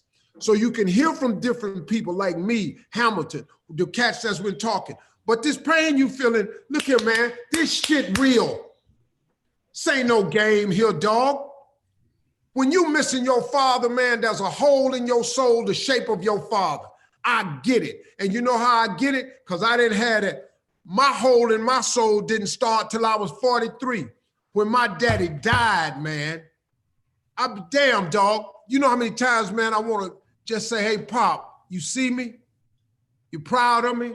Hey, Pop, hey, man, I'm finna do this here. What you think? I still do that. I'm a grown ass man, dog. I got 3 sons myself. I got 29, 28, and soon to be 23. I got boys myself. I still want to say something to my daddy, man. God damn, I'm a grown ass man. I miss him. I miss this dude, man. And you miss yours. And rightfully so. I got a question for you and Mr. Hamilton. Yes, sir. Hey, how you doing, brother? What's up? What is both of y'all biggest fear as a father, as being a father? My biggest fear is failing them and doing anything to take me away from their lives permanently. That's why I didn't want to, you know, I tried to be in the streets a little bit. I knew that wasn't my thing. So I got out of it. I was like, you know what? If this is going to take me out of my son, I have one son, Anthony. He's 31 now. If this is going to take me away from him forever, I don't want no parts of it. So the fear of failing him, and now the fear of protecting them in this society. Yeah. You know, with all the racism coming, you know, full-fledged and, you know, COVID and all that. Protecting him now, not being able to protect him or to save his life, that's a fear. But all I can do now is give them the tools to use, like wisdom and having the right temperament. Don't boast up against ignorance like the police and things of that nature. You know, the things that I've given him this far, hopefully he'll use it for good. But yeah, we have those fears of failing. Yeah. I have a question. Man, And me too, I have a question. I often wonder, man, have I told my sons enough? That's the biggest thing, man. Have I told them enough, man? Yeah. Have I warned them about the police enough? Are we clear about your hands on top of the steering wheel at 10 o'clock and 2 o'clock, fingers spread open? Are we clear about driving with your driver's license and registration on the top of the dashboard? Then when you stop your car, take it off. So you ain't got to reach in no back. You ain't got to give these stank ass people a reason to shoot you. Hey man, when Trayvon Martin got killed, I was even talking to my sons, dog, I went in their closet, cut up all their hoodies. I cut them up. Because I didn't want my sons wearing a hoodie. Because this stank ass dude went out there and took this young brother lifetime. He had a hoodie. Oh man, I cut up all my boys' hoodies. It's a concern. See, white people don't have to tell their sons none of this. At all. Just go to school, go to the party, go to the game. They got had this conversation. Like Anthony say, man, we living in some different times. We having talks with our black sons that's different. Y'all gonna be black men. That's different, partner. I wish I could tell you that it's, no, it ain't, dog. It's been this way for me and I'm 63. I've been involved with riots and protests ever since I was 11 years old. I have never known a year of no protest. It's been something wrong with the way they've been treating us since I got here. Somebody told me one time, somebody texted me online and said, why are you complaining about the 60s? You a game show host, you rich. What that got to do with us? I'm still black. Until we all free, we ain't free. That's what Juneteenth is about. Juneteenth, we celebrating freedom for all black people. 2 years after the Proclamation of Emancipation, the rest of the slaves got freed. That's why Juneteenth is important, because until we all free, we ain't free. So don't write me talking about you a game show host and you rich, what you tripping for? Because y'all might kill one of my damn sons, that's why. Y'all might kill one of my mentees, that's why. That's why Steve Harvey mad. That's why Anthony Hamilton mad. That's why Jay-Z mad. Y'all rich, what you mad for? What the hell money got to do with being free? Shit, you can have a whole lot of money, man, and not be free. Do you know that I'm not free to do certain things? I got money. Hey, man, let me tell you something. When I used to perform back in the 80s, man, I drove into a town that had a sign up that said, no niggas after 5 p.m. It was a post-it. Wow. No niggas after 5 p.m. 1986 in the United States of America. Man, miss me. See, so I done got mad now. Let me get back on target because see, once I get, that's my subject right here. Because I've been fighting this racism for a long time, man. That's why, see, none of this is new, young brothers. They just got cameras now. See, I was watching them kill black people before it was cameras. I watched them murder dudes in my I got a question. Yes, sir. I met my father over Instagram. He tried to come back in my life with some drugs. I ain't seen him since I've been born. He tried, and I met him on Instagram. He tried to come back in my life with some drugs. When you say come back in your life with drugs, how you mean? I took it and I ain't never give him nothing else. I ain't never talked to him, none of that. I ain't want to talk to him no more. Cause after all these years, you come back in my life with some drugs. You ain't even trying to talk to me. Yeah. See, listen, man. Y'all got brothers, listen to me. I see it in your face. You got every right to be mad. You do. You got every right to be angry, to be mad. But I want you to try something though. Because Bishop Jakes taught this to me, man, and I had to learn it because I had it in for this dude for years, man. This dude, he stole $33,000 from me in 1992. And let me tell you something, man, $33,000 to me in 1992, that was all I had. And so I had him running this club I had, right? He took my money, man, he cracked me. I didn't have no more money after that. So I went looking for this dude. I looked for this dude, man, for damn near 7 years in Dallas, Texas. I drove everywhere looking for this dude.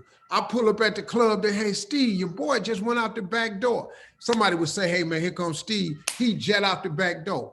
Now I wasn't really I ain't no gangster ass dude, right? But I was whooping his ass about this 33,000 on site. Soon as I see him on site, he gets an ass whooping. Cause dog, it's 33G, that's all I got. I mean, man, every time I go to a clothing store, man, your boy was just here. God just would not let me run up into this dude. And dog, I hated this dude for 7 years. Fast forward 6 years later, 7 years later, my mama died. At the funeral, because I knew the dude because we grew up together. He didn't come to the funeral, but he sent a big bouquet to Miss Harvey. I love you, and his name on it. And I read the card, and at the moment, I forgot that I hated him. I forgot that I was looking for him. I forgot that on sight, when I see him, I'm whooping his ass. Because the most important person in my world was gone, so nothing mattered. And I just had it in for this dude, man. And it was like a cancer. I mean, man, I was driving myself crazy with the anger and resentment towards this dude for stealing 33. That's how you feel about your father even deeper. But check this out. Bishop Jakes told me something one day. He said, forgiveness. See, when your father hit you up for them drugs, and then you ain't even want to be bothered with him no more. See, let me tell you something about forgiveness. Forgiveness is not for the other person. See, like if somebody come to you and say, forgive me, or try to get back at you, hey man, get on away from here. No, that ain't what you're supposed to do. Let me tell you why. Forgiveness is not for the other person. Forgiveness is for you. See, let me tell you something, man. When you hate somebody, or when you don't forgive somebody, listen to this. It's like you drinking the poison, waiting on them to die. Dog, you just take it, you just sipping on this poison and looking at them. Yeah, I hate your ass.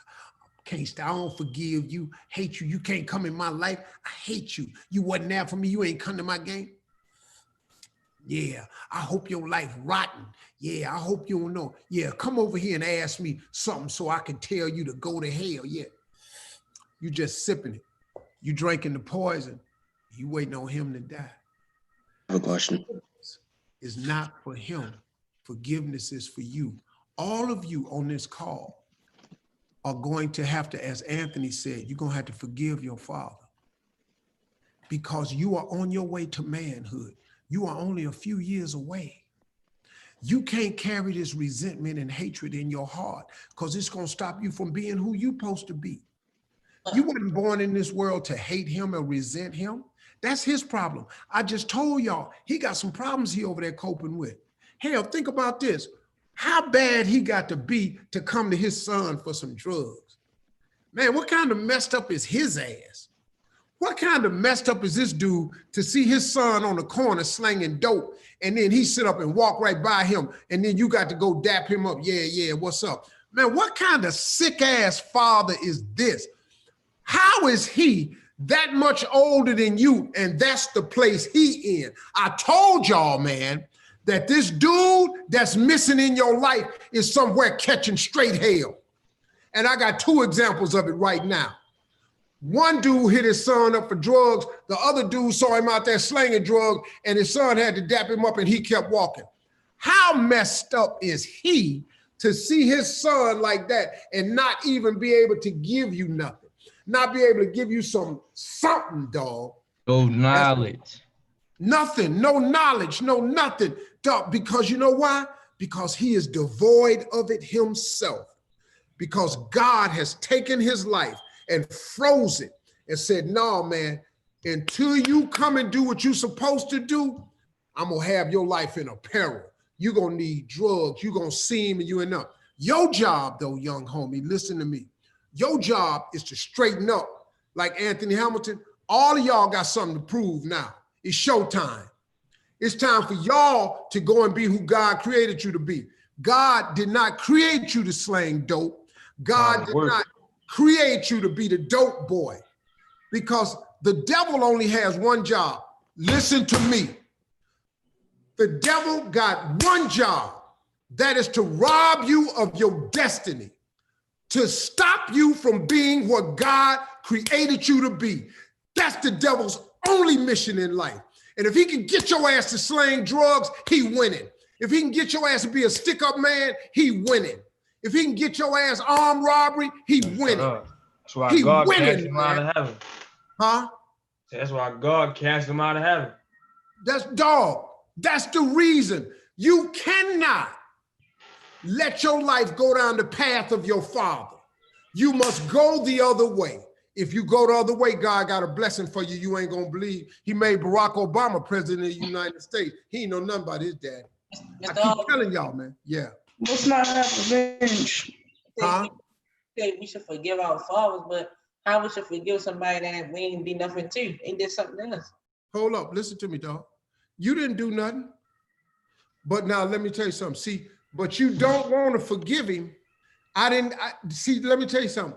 You're not asking him for forgiveness. You didn't do nothing. I didn't say go ask him for forgiveness. He asked you for forgiveness. Said you to forgive him. Because, dog, listen to me. He in trouble. Your father is in a pain.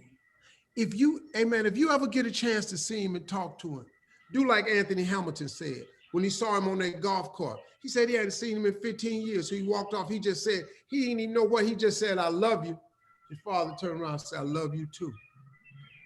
But your father don't know. He jacked, man. If you ever see your father, you know the greatest thing can happen? If you can look at him and go, hey man, you know something? You saw me slanging that day and you ain't say nothing to me. But once you know I got myself together, man. I got a job now. I got a family, man. And I'm gonna be there for my son. I just wanted you to know that, man. I'm doing all right, Pop. You don't understand what that'll do. Your success, you becoming successful, it could bring about a change. See, if you get a relationship with your father later or way later, watch me, y'all. before you leave this world, he gonna come around. Now you ain't got time to wait on that because you got a life to live. Dog, y'all got to finish school. Y'all got to go get jobs.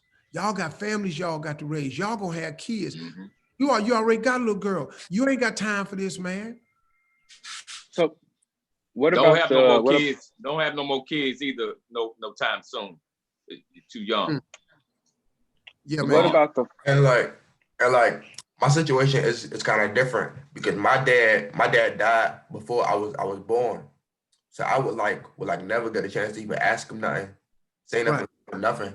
So that's like hard for me. And it hurt me a lot when I was younger because I was kind of like mad at God because I'm like, other people may get a chance to see him one day. I won't never get that. See, Right. it's always just like been me and my mom. So like I can't ask her nothing about like girls and stuff. And like it just hurts me that I will never have the chance to ever even say nothing to him. Right. But now listen to this.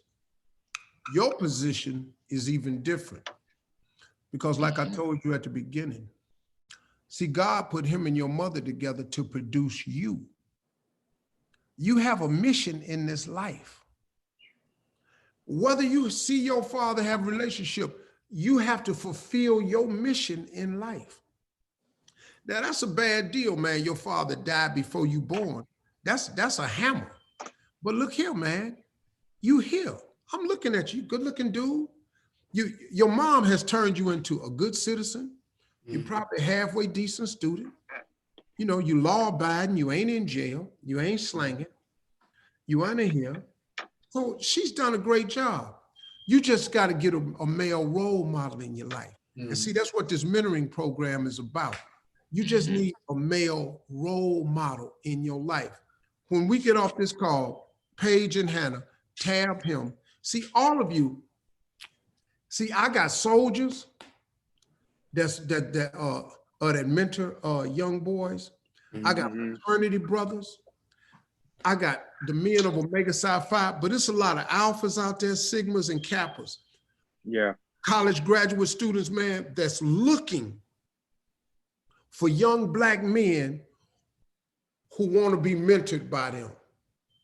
I'm gonna get all y'all's names and introduce you to a family of successful Black men that's everywhere you're trying to get to. See, all you just need a man just to tell you something. You're absolutely right about that, Jared. Mr. Harvey. Yeah. My situation is similar like that. I'm actually the president of the Mobile Cap League. So most of my most of my membership, you know, grew up without their fathers or in a single parent home. So we have the same viewpoints about a lot of stuff. But my question is, what do you say to the dads who aren't in your life or who only come around seasonal, like every other year, but they sit up and they take credit for what your mom did or how she raised you? What do you do with that? Listen to me, man. You got every right to talk to them about it. See, what these dudes, what these fathers don't understand is y'all finna be men, full-grown men. They got to grapple with that. Some of y'all gonna be bigger than your fathers, stronger than your fathers, make more money than your fathers, raise better families than your fathers. Y'all finna be that, man. That dude got to grapple with that. He got to grapple with that. It's perfectly fine to have that conversation with him. To say, sir, can I ask you a question? Why is it that you come around only every now and then? Sometimes I be just wanting to chop it up with you about some simple stuff. You'll never come around, man. Can you just help me understand why you won't take time to talk to me? Ask him point blank. Yeah. Put it out there. He a grown ass man. He got to deal with it. But remember this, fellas. Say it in a way that will allow him to keep his manhood intact. Don't go into attack mode because now he got to come back in attack mode. Just go, hey, look, Dad, can I ask you a question? Why is it that when I want to talk to you, I can't ever find you? Why don't I have your cell number? Why don't you return my text? If you could just text me, man, just put it out there. If you have an opportunity, put it out there. Just say, hey, man, could I have a number where I could text you sometime? Do you care about me at all? It's okay, man. Yeah. You're gonna have these conversations. Mr. Harvey, I have a question. Yes, Mr. sir. Harvey. Yeah. So during this time of the racistness of the police officers, I heard that you had 3 sons. How do you like feel every time you hear that like one kid has died or something from police? Like, do you ever wonder if one day you'll hear your sons get shot or something? Like, how do you feel? That was my biggest fear. Anthony Hamilton's biggest fear. It's every black man's fear, man. God damn, man. I don't want to get this call that is one of my sons.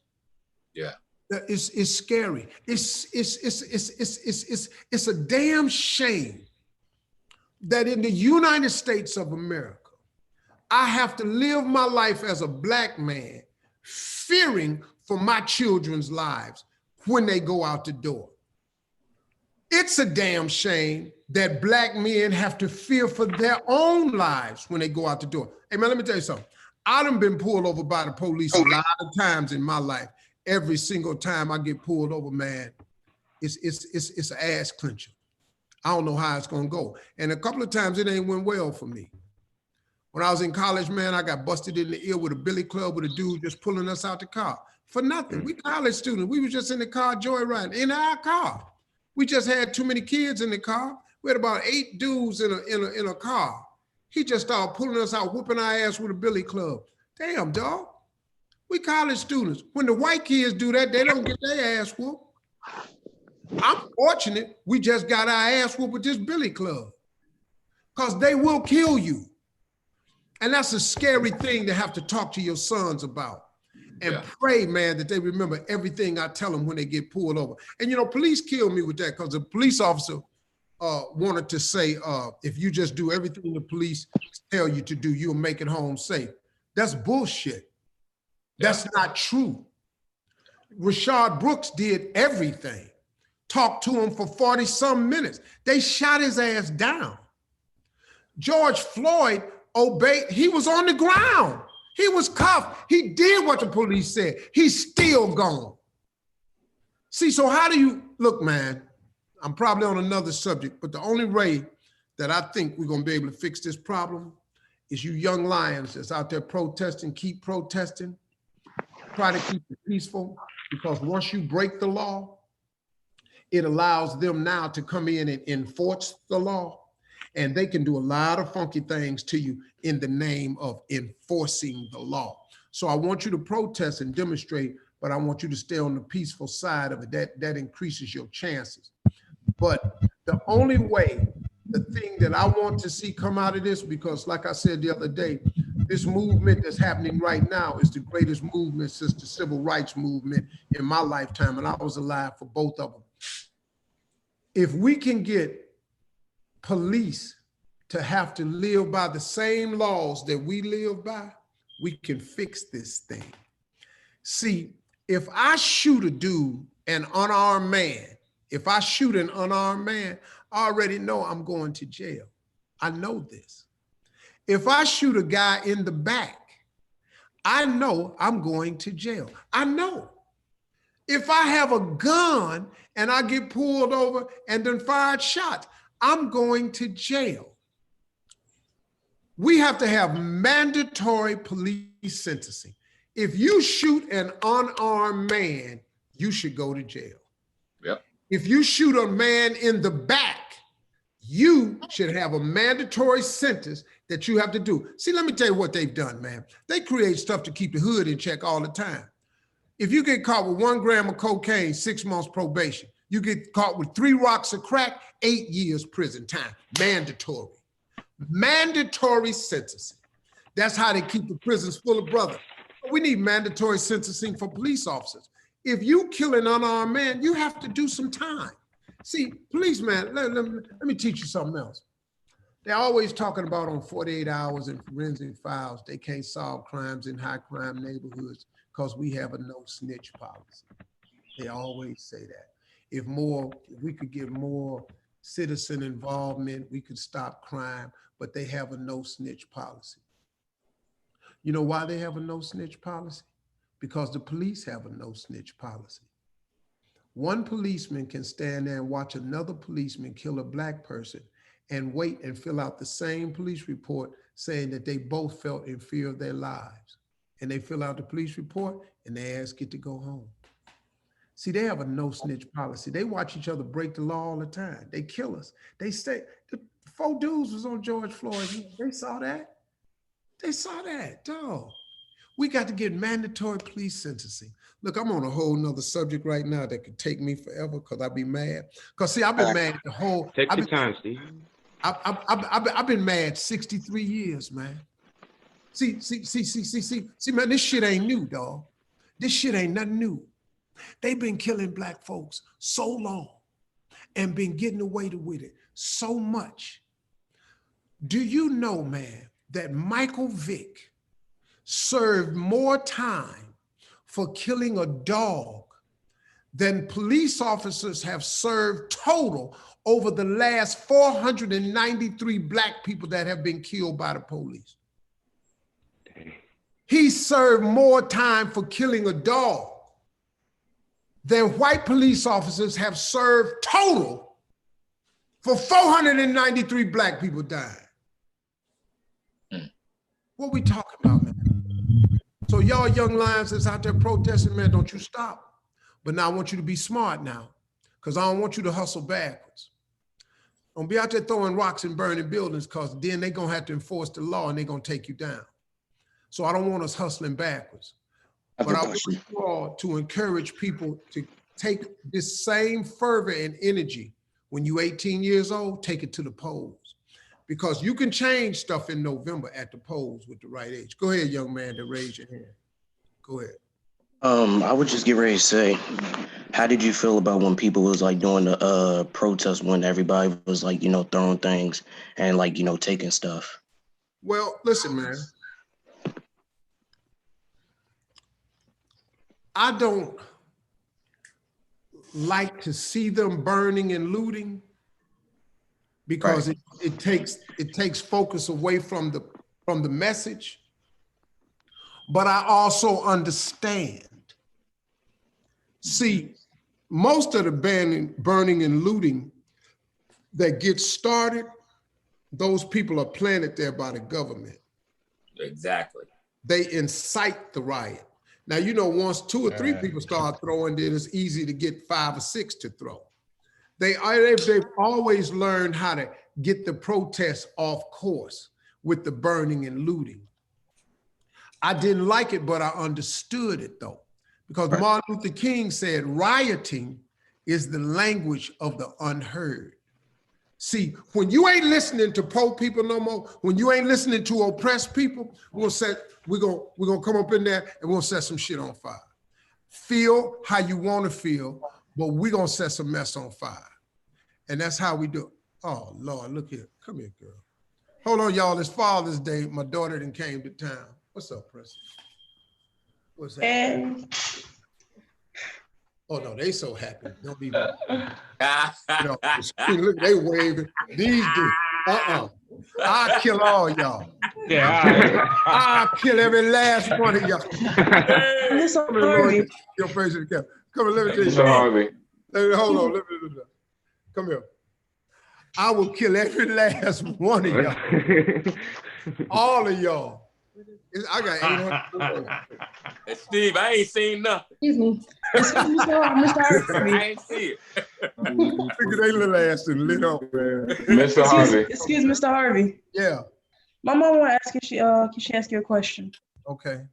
I do apologize. Happy Father's Day to all you fathers and potential fathers, but I'm a mother. I'm not a single mother because I have God in my life who's been helping me with my kids, but I've had a man in my life, but he's not been the best man in my life. But right now, my kids are without a father. 3 of my kids have the same father, and my youngest baby, he have a different father because of the situation that how he got here. I was date raped, the reason why my son got here. So with that stated, I chose to look at my son as a gift and not a burden. But with me raising these 3 young men and just now having my first grandson, my first grandbaby ever, and the way that the world is going, how can I instill something more positive into my kids, into my boys, and not only my one daughter, but my boys as young men to be able to live a more prosperous life, but successful life, but independent, and be mindful that there is a God outside of everything they're going through. But what is it that I can instill into them that I didn't have? Because I didn't have a father. My father been deceased. I'm just like a young man since I've been in the world, so I don't have that. And my mother just passed away, so I'm here alone. So what can I give to them that I didn't have? Two things. That can help them. Two things. Number one, you must get all of these young men need a role model. They don't need, you can make it without your father, but you can't live in this world without a friend. See, my father gone, my brother gone. Two of my best friends have passed. You can make it without your father, but you cannot make it without a friend. Friendship is essential to the soul. So what every young man needs, even if you don't have a father, you need a role model. You need an uncle. You need a dude down at the church. You need a coach. You need some man, and it has to be a man, to get in front of these boys, these young men, and say, hey, young man, whoa, whoa, whoa, look at me. This is the way you need to go. Now, that doesn't mean that you have to go out and marry the guy. It doesn't mean that you have to go out and start dating him. Take that pressure off your plate, because Lord have mercy, you trying to find all that. It's lights out. All you want to do is get them in a Big Brother program. Mm-hmm. The local 100 Black men. There's a local 100 Black men chapter in just about every city. These brothers do some amazing work. They have mentoring programs. We mentor boys. So that's the first thing. You got to get these young men a mentor. They got to have some dude they can pick up a phone and call and say, yo, man, I'm thinking about doing this. What you think? Hold up, man. Whoa, whoa, whoa, whoa. You finna do what? They just need somebody to run it by. That's number one. Secondly, these young men have to be introduced to faith. Fellas, listen to me. You out there slanging, you out there banging, you got to get introduced to faith, man. You got to form a relationship with your creator. Now look, you want to be a Muslim? That's absolutely fine with me. I got a lot of Muslim friends. You want to be a Christian? I'm fine with that. You want to be a Baptist, Protestant, apostolic? I don't care what it is. But you got to get a relationship with God, because God fills in all the gaps, all of them, partner. When I felt like giving up, he came and got me. When I fell, he picked me up. When I was down and looked like I was out, he lifted me. When I needed encouragement, he whispered something in my ear. He would make a little something happen that would make me want to go on to the next day. Then it felt like it was getting hard. Then he'll make a little something else happen. You need a role model and you need a relationship with God. You get them two things and you will make it. You will make it. And you know what else too, Steve? Go ahead. That relationship with God, there comes a discipline when you live in that type of life. There's discipline in that. Mm-hmm. There's structure. There's certain things that come along with it. It's not just, oh, Heavenly Father God, and you pray, but if you're abiding by some of the laws and the rules that God put forth for us, you have to be disciplined to a certain level, a certain degree. And that keeps you on course, because there'll be something that, you'll know when you're off course. Yeah, it's a pool. And when you're off course, and you'll have integrity, and when you have that, when something is not right, something is wrong. So it keeps you disciplined in so many ways. Because Ant, that young man, he was talking about, because I got off the course, he said, how do you make better decisions? And that's a part of it. See, when you have a conscience, mm-hmm. and you listen to your conscience, it helps you make better decisions. What's happening with our young people today is they're almost conscienceless. A lot of it has to do with video games. Y'all, have you noticed, man? Most video games is some type of killing going on. Yeah. most video games is some type of killing. All the fight games, somebody's head got to come off. But in the video game, if you get a pellet, your ass get to come back. If you run over the right, eat a gold mushroom, woo, you get some more energy, your ass is still fighting. But in real life, when you shoot your homie, there are no pellets. He gone. Yeah. And I think that we got our young people, our video games is playing is killing. And we create this mindset that life is in. Like, I'll tell you something I really believe, man. I really believe that amongst one of the things, there's several things about why police officers kill so many Black people. But I have a theory too. Every target I've ever seen is Black. All the targets is Black. And every time they shoot a target, it's a kill shot. Head or the chest, head or the chest. Police don't even know how to bring nobody down. What they scared of? They scary ass always somewhere shooting and killing somebody. What happened in the tackling, wrestling, fighting, thump? You got a stick, you got a taser, you got some mace, and you got some handcuffs. Damn, man, you can't whoop the man ass, man. We got to kill him. So it's a lot of that. Hey, listen, brothers, we are way, way, way over time. They've been texting me going, Steve, because this was supposed to be an hour of me, 30 minutes of Anthony. But we understand because young men, we've been at this 2 hours now. You all are hungry for information. So here's what I want to offer to all of you. All of you on these calls, stay on right now. Paige and Hannah. Hey, Paige and Hannah, what's a website? Because I want to do something. What's a website that these young men can send their name and telephone number to? Mr. Harvey. Hold on one second. Let me get this. Paige, Hannah, one of you. info@theharveyfoundation.org. Okay. info@theharveyfoundation.org. Okay, young men. Info, say it again, Diallo. info@theharveyfoundation.org.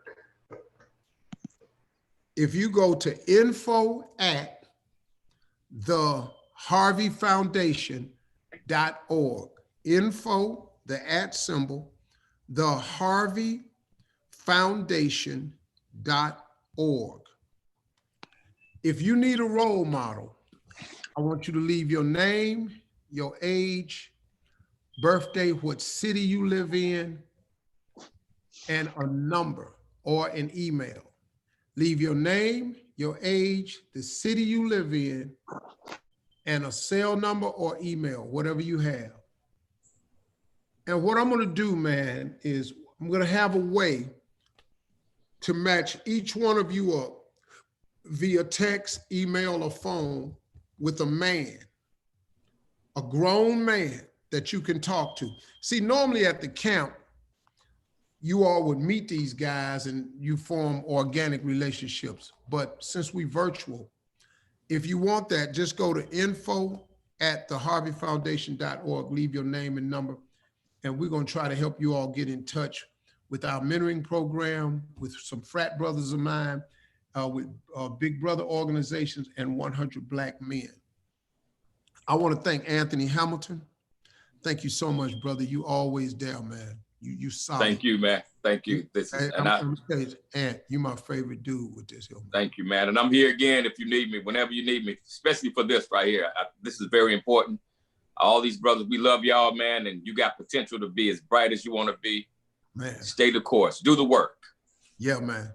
I want to thank the National Association of Minority Auto Dealers. I want to thank JP Morgan Chase Advancing Black Pathways. We gave away $80,000 in scholarships this weekend. About 500 to 600 boys joined. I'm Steve Harvey. I love y'all. I do this because I care. I do this because I know there's potential in all of you. And there are those of you on this phone or on this Zoom call who will become very successful. And there are some of you on this phone call who are going to become great. I'm glad I met you. I'm glad I had a chance to share some knowledge with you. We're going to do it again. Keep following our foundation page because we do Mentoring Mondays all the time, and we'll be able to get back to some of these questions. We want to thank you all so much, man, from the bottom of my heart, man. I love y'all, man. And hopefully next year, man, we'll be able to do this live at the camp and do some fishing and shoot some hoops, play a little football, and see who got real game out there. And watch me shoot about. I was out on my basketball court the other day. I was shooting free throws down to about 30% free throw shooter. I couldn't hit a damn thing, man. I was shooting about 30%. Oh, struggle. So I got to get back. Hey, we have somebody, Mr. Harvey, we have somebody who wants to end us. So Keydron, can you take it away? I'm a young Black man doing all that I can to stand. Oh, when I look around and I see what's being done to my kind, every day I'm being haunted as prey. My people don't want no trouble. We found it all struggle. I just wanna live. God protect me. I just wanna live. I just wanna live. Wow, that's my man. Thank you. Thank you, brother. Thank you, brother. That's how you close out. You must run. Hey, man, I heard you got a record deal. Oh, yes, sir. Yeah, congratulations. Thank you. And he got a record deal. Yeah. That song right there went viral. This boy got a record deal, man. Look, I got some lyrics for you, brother, if you need it. Definitely. I'll write you a Charlene, boy. You be set for life. Oh, boy. Hey, y'all, that's good. I love y'all, Steve All Harvey. right, man. Peace Love out. y'all. Thanks, Y'all have a man. good one. Love All you, right, man. brother. Peace.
you.